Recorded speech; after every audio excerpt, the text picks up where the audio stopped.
안녕하세요. 라이몽TV의 라이입니다. 두 번째 영상은 고혈압에 대한 정보를 드리려고 하거든요. 고혈압은 대표적인 심혈관계 질환인데요. 심혈관계 질환이라고 하면 보통 연세가 굉장히 많이 드신 분이나 아니면 계절적으로 봤을 때 겨울에 좀 집중적으로 발생하는 것 같이 느껴지시겠지만 최근 통계들을 보면은 계절과도 조금 상관성이 떨어지고 있고요. 그러니까 사계절 다 발병이 가능하고요. 그리고 또 나이로 봤을 때도 청소년 중에도 고지혈증이라든지 고혈압을 앓는 친구들이 속속 생기고 있어요. 그래서 나이와 관계는 있겠지만 반드시 나이가 든 분들만 앓게 되는 질병은 아닌 것 같아요. 그래서 오늘 고혈압에 대해서 좀 심도 있게 정보를 드리도록 하겠습니다. 침묵의 살인자라는 별명을 가지고 있어요. 그만큼 좀 무서운데요. 소리 소문 없이 조용히 죽여준다 이런 느낌이에요. 그래서 이거를 열심히 공부하면서 많은 분한테 알려드리고 싶었어요. 얼마 전에 코로나19랑 관련해서도 기사가 떴는데요. 심혈관계 질환을 가지고 계신 분들이 치명률이 훨씬 높은 10.5%에 달하더라고요. 그래서 코로나에 대항하는 측면에 있어서도 대비가 필요할 것 같아요. 혈압이 높아지는 증상, 이걸 저희가 고혈압이라고 하는데요. 혈압을 한번 정의를 한번 풀어보자면요. 심박출량과 말초 혈관 저항이 높아지는 상황을 혈압이 높아진다고 보실 수 있어요. 그런데 말이 좀 어려우니까 쉽게 한번 풀어볼게요. 심박출량이라는 건 어떻게 생각하시면 되냐면 심장 입장에서 뭔가 압박감을 느끼는 거 혹은 심장이 좀 열받는 상황 이런 걸 생각하시면 될 것 같고요.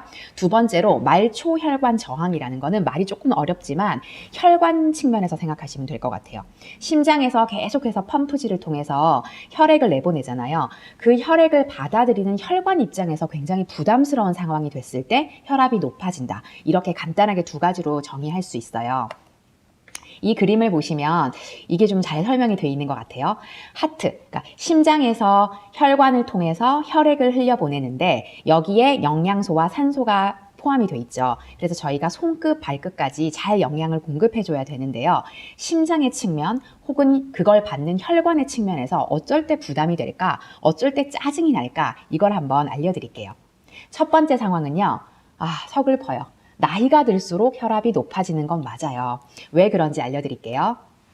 자, 나이가 들면 혈관이 탄성을 잃게 돼요.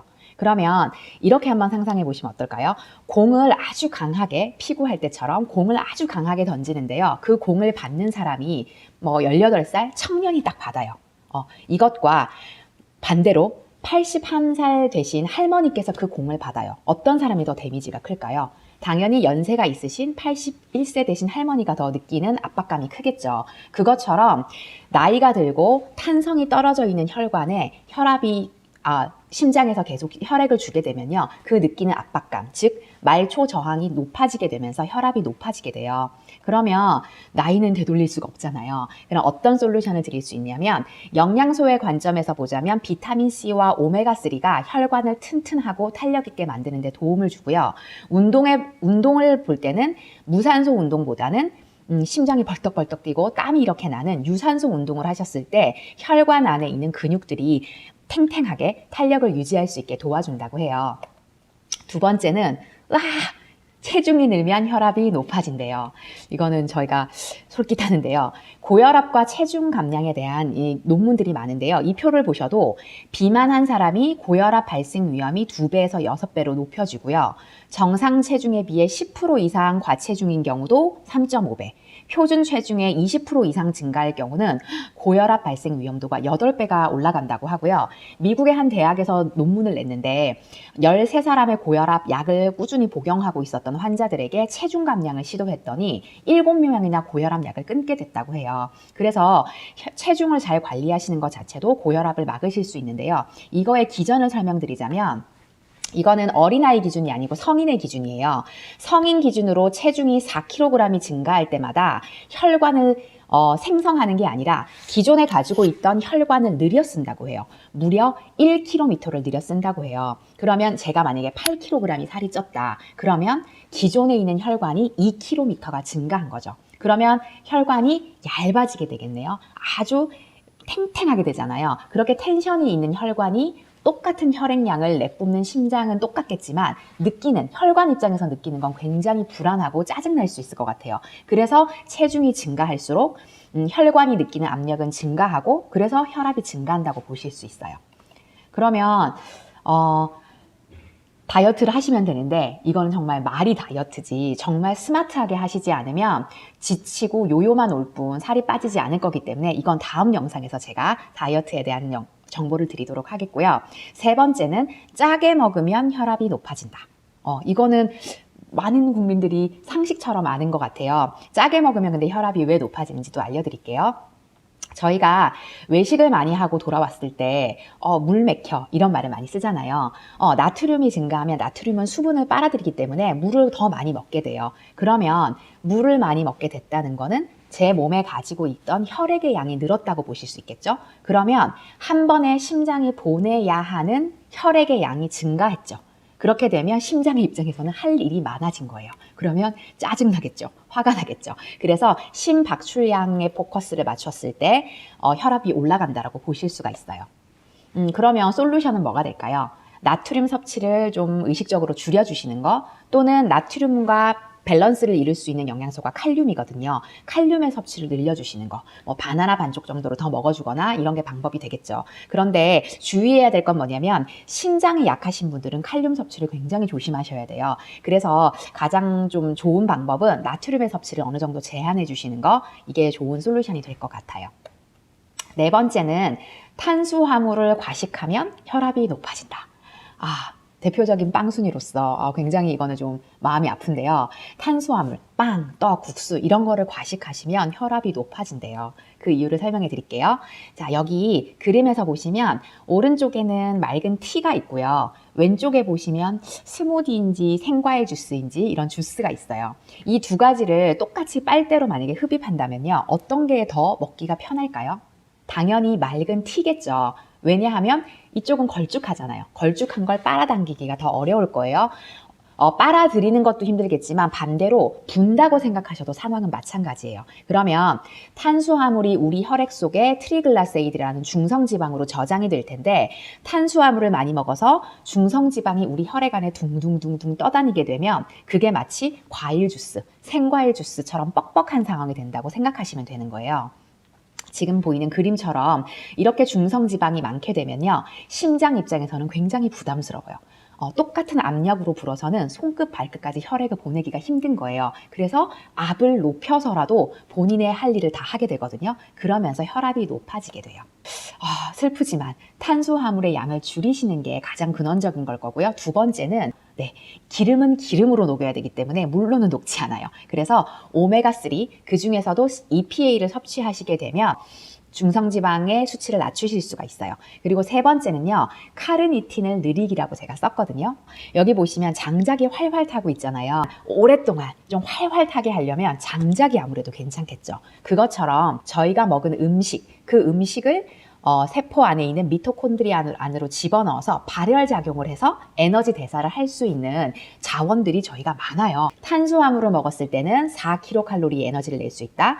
단백질을 먹었을 때는 역시 4kcal의 에너지를 낼 수 있다. 그런데 지방은 탄수화물과 단백질을 합친 것보다 더 많은 9kcal의 에너지를 태워낼 수 있어요. 지금 저희 혈액 안에 트리글라세이드, 그 중성지방, 기름이 둥둥둥 떠 있잖아요. 그러면 이 중성지방을 꺼내서 세포 안으로 촥촥 넣어주기만 하면 두 가지 면에서 좋겠네요.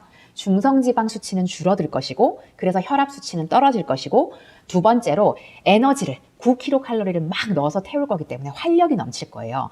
이 두 가지 상황을 연출하시려면요, 하나가 필요해요. 바로 카르니틴이라는 효소예요. 이 카르니틴을 통해서 중성지방을 세포 안에 있는 미토콘드리아로 나를 수 있다는 거죠. 자, 그러면 카르니틴은 어떻게 하면 만들 수 있을까요?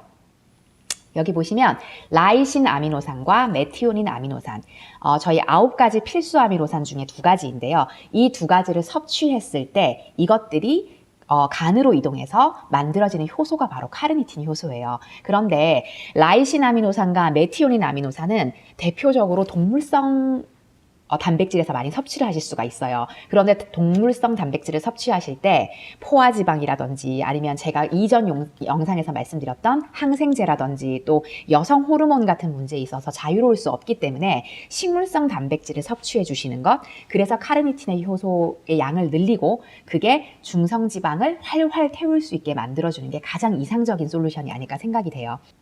마지막으로는 지금까지 말씀드린 것보다 사실 가장 높은 비율이에요. 콜레스테롤, 더 정확하게는 LDL 콜레스테롤의 수치가 높아지면 혈압이 높아져요.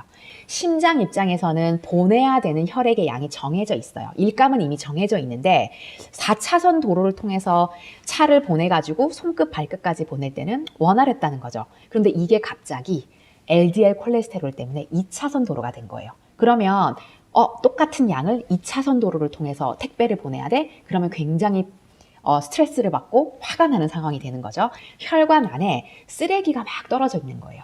그러면 쓰레기를 줍는 청소부가 필요하겠죠. 이 청소부가 바로 LDL 콜레스테롤이라고 생각하시면 쉬워요. 그러면 간에서 청소부를 파견합니다. LDL 콜레스테롤아, 가서 쓰레기 좀 주워. 너무 지저분하다. 그러면 LDL 콜레스테롤이 혈관으로 가서 그 쓰레기들을 줍게 돼요.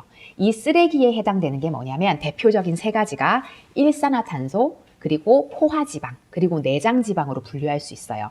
첫 번째, 일산화탄소는 대표적으로 흡연을 하시거나 혹은 가스불 앞에서 일을 오래 하시는 분들 같은 경우에 혈관에 이렇게 쓰레기가 생긴다고 생각하시면 돼요. 두 번째는 포화지방이죠. 저희가 삼겹살을 굉장히 좋아하는 민족이잖아요.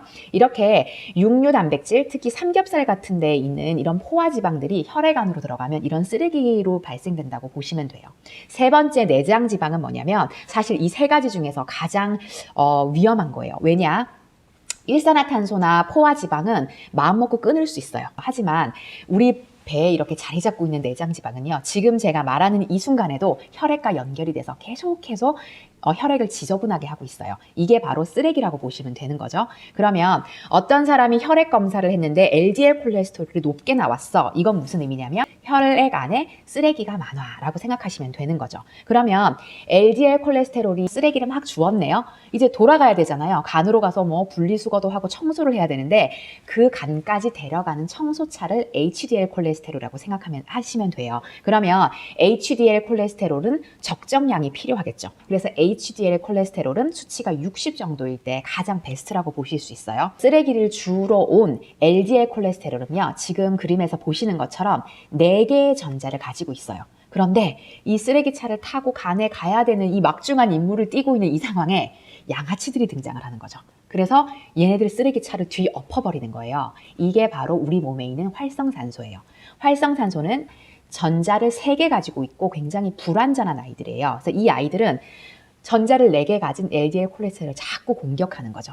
전자 하나를 본인이 취해서 본인은 4개를 가진, 전자 4개를 가진 안정적인 상태를 원하는 거죠. 그러면 이렇게 전자가 4개이다가 1개를 뺏긴 아이들은요, 산화된다고 표현을 하거든요. 혈관 안에 LDL 콜레스테롤이 자꾸 이렇게 산화돼서 쌓이는 상황이 되는 거고요. 그러면 혈관벽이 좁아지게 되죠. 이 좁아진 혈관벽으로 일을 하려다 보니 심장이 열이 받아서 올라간 게 바로 고혈압이라고 보실 수 있어요. 지금까지 말씀드린 걸 한번 쭉 정리해 볼게요. 네, 첫 번째는 나이가 들면서 혈관 탄성이 떨어지면서 혈압이 높아질 수 있다. 두 번째는 비만. 체중이 늘 때마다 혈관이 늘어나게 되면서 압박을 느끼면서 혈압이 높아진다. 세 번째는 나트륨을 너무 많이 드시게 될 경우 혈액량이 늘어나면서 심장이 부담스러워진다. 그러면서 혈압이 높아진다. 네 번째는 탄수화물이 전환된 형태인 트리글라세이드, 즉 중성지방이 높아지면서 혈액이 뻑뻑해지고 요거를 보내려다 보니까 심장 입장에서는 압박을 느끼게 된다. 그래서 혈압이 높아진다. 마지막이 콜레스테롤이었어요. 콜레스테롤에서 세 가지를 제가 분류를 해드렸는데요. 근데 최근 들어서 나이도 해당이 안 돼. 비만하지도 않아. 나트륨도 그렇게 그다지 많이 먹지 않네. 중성지방 수치도 오케이, 괜찮아. 그런데 왜 이렇게 콜레스테롤이 높아지지? 라는 분들은 전 최근에 몇 분을 만났어요. 그런데 그런 분들은 또 콜레스테롤 안에서 3가지를 체크해 보시는 거죠. 내가 일산화탄소에 노출이 돼 있나? 혹은 내가 너무 많이 고기를 먹었나? 혹은 내장지방이 있나? 또 이거에도 해당이 안 되시는 거예요. 그런데 드디어 얼마 전에, 저는 사실 몇 년 전에 논문을 통해서 봤었지만 한 편의 영화가 등장하면서 고혈압의 원인인 콜레스테롤을 높이는 주범이 이 아이였구나 하고 밝혀진 영화가 한 편 있어요. 그 영화랑 제가 마지막 콜레스테롤의 4번째 이유인 PFOA라는 이 물질에 대해서 다음 영상에서 준비를 해오도록 할게요.